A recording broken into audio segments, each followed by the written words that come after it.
सोलापूर शहरात धक्कादायक घटना समोर आली आहे। अनैतिक संबंधास विरोध करणाऱ्या पत्नीला पतीने संपवल्याची घटना उघड झाली आहे। अनैतिक संबंधास विरोध करणाऱ्या यातूनच सतत भांडणाऱ्या पत्नीला तिच्या पतीने ऊसतोडीच्या कोयत्याने गळ्यावर वार करून जागीच संपवलं।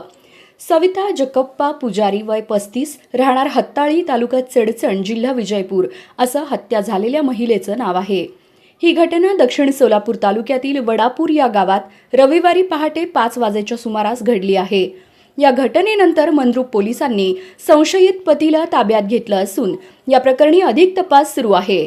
दादागोंड महादेव कट्टीमनी राहणार सातपूर तालुका इंडी जिल्हा विजयपूर यांनी मंद्रुप पोलिसात फिर्याद दिली आहे।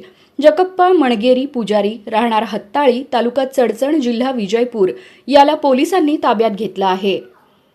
पोलिसांनी दिलेल्या माहितीनुसार ऊसतोड कामगार जकप्पा मणगेरी पुजारी राहणार हत्ताळी तालुका चडचण जिल्हा विजयपूर याचे एका महिलेसोबत अनैतिक संबंध होते। याची माहिती त्याची पत्नी सविताला मिळाली होती। यावरूनच दोघा पती पत्नीत नेहमी वाद होत होते। पत्नी नेहमी पतीला त्याच्या अनैतिक संबंधांना विरोध करत असल्याने दोघांमध्ये सतत भांडणं होत होती। हेच भांडण रविवारी विकोपाला गेलं आणि होत्याचं नव्हतं झालं।